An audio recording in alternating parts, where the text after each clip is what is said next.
the knee. Hey, what's going on? This is Don Willie back again with another video for you. This time, this is second for tonight. I don't know, I might do a third tonight. I'm still trying to get things together for my journey tomorrow, where I will be touching on a few characters, uh, in the metaphorical sense. But yeah, so this one was another subscriber request from Cuffwell, and let's talk about Warging. So this is something that I was not necessarily confused on, but just I had to get some clarification on exactly what is Warging, because it's kind of used interchangeably with skin changing sometimes. So warging, for those of you who are not as familiar, basically is when someone can telepathically uh, jump into the mind of a wolf, uh, specifically, but animals, kind of generally speaking. And skin changing is more specific to humans, but it also can mean animals. But warging and skin changing are not the same thing. You can't warg a human, and skin changing is more so for humans, but it can pertain to other animals as well. So, from what we've seen of the story so far, you basically have to be of first men blood. And as far as we know, the only first men south of the wall who have that ability have been Starks. We don't have any instances that are mentioned of Umbers or Boltons, or even Karstarks, or some of the other houses. Well, yeah, because I was about to say maybe the Krennic men, but no, Jojen Reed has green dreams. He's not Warg at all. But we do have instances of people from beyond the wall, such as Varamir Sixskins, who was able to warg or skin change uh, six different animals, not all at the same time, but I guess his telepathic lock was so powerful on those animals that even when he wasn't in their bodies in particular, they still hung around him, even though it said that they didn't really like it, And then you have Orel, who was one of the wildlings. He had his eagle, and on the show, they actually had one of the Thens who also had, I believe it was an owl that he could warg. And why it is that the Starks and First Men happen to have this ability, we're not exactly sure. It's been speculated that maybe they got it from possibly interbreeding with children of the forest, even though uh, we haven't actually seen any children of the forest warging it, but it is, kind of legend that that's part of their powers. You know,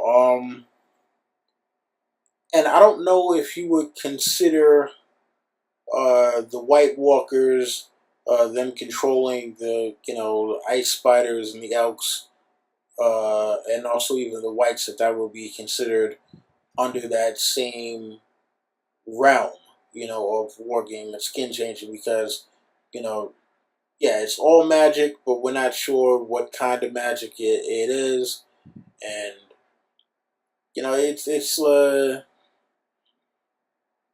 something different than we've seen in most kind of sci-fi fantasy, you know, like in even comic books or whatever. It's like you might get a human being that has a telepathic link to an animal, but not in the sense that they can actually control that animal and have the sensation of being in that animal as if they were the animal itself.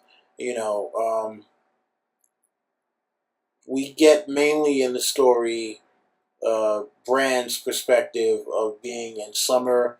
Every now and then, we get glimpses of John being a ghost, and also we've gotten glimpses of Arya being in Nymeria, um, and also a cat that is with her in Essos in the House of Black and White, or somewhere in the general vicinity. Um, we haven't seen Rickon yet. Unfortunately, we haven't gotten his point of view, and it doesn't seem like we're actually going to get a point of view chapter from Rickon. So I doubt we'll get to actually just kind of get what his thoughts are on being able to warg Shaggy Dog. Uh, apparently this was a power that all of the Stark kids would have had, but unfortunately, Rob didn't pick up on it.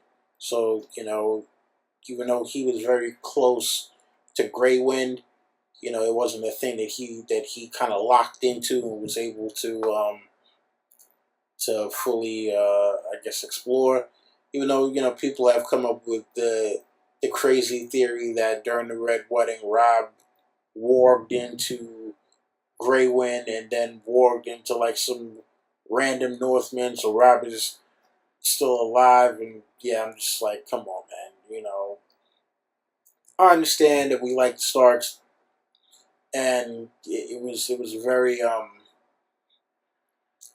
kind of horrific to see the manner in which Rob and Catelyn and the other Northmen were slaughtered. But let's not go full tinfoil with it. Let's keep some sanity, people.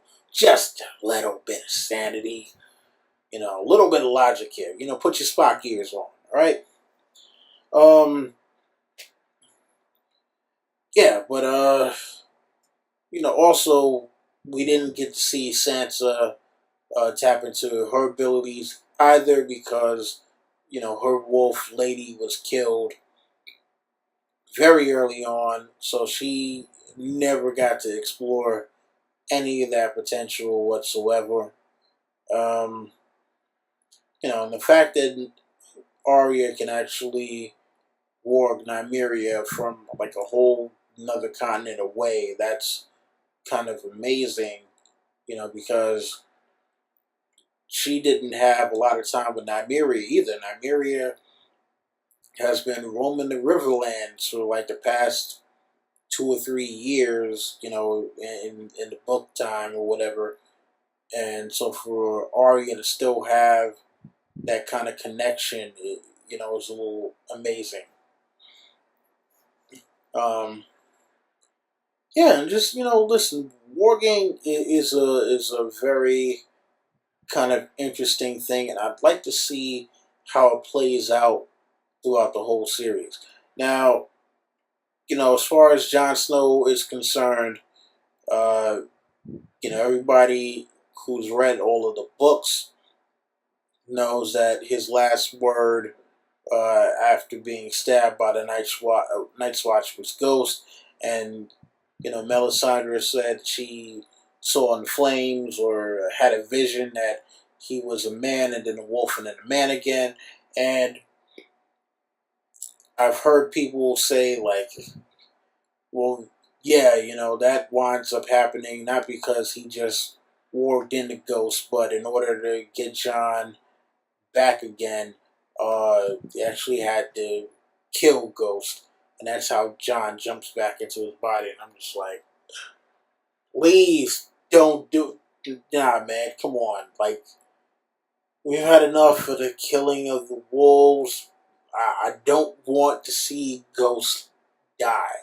Ghost, it's funny.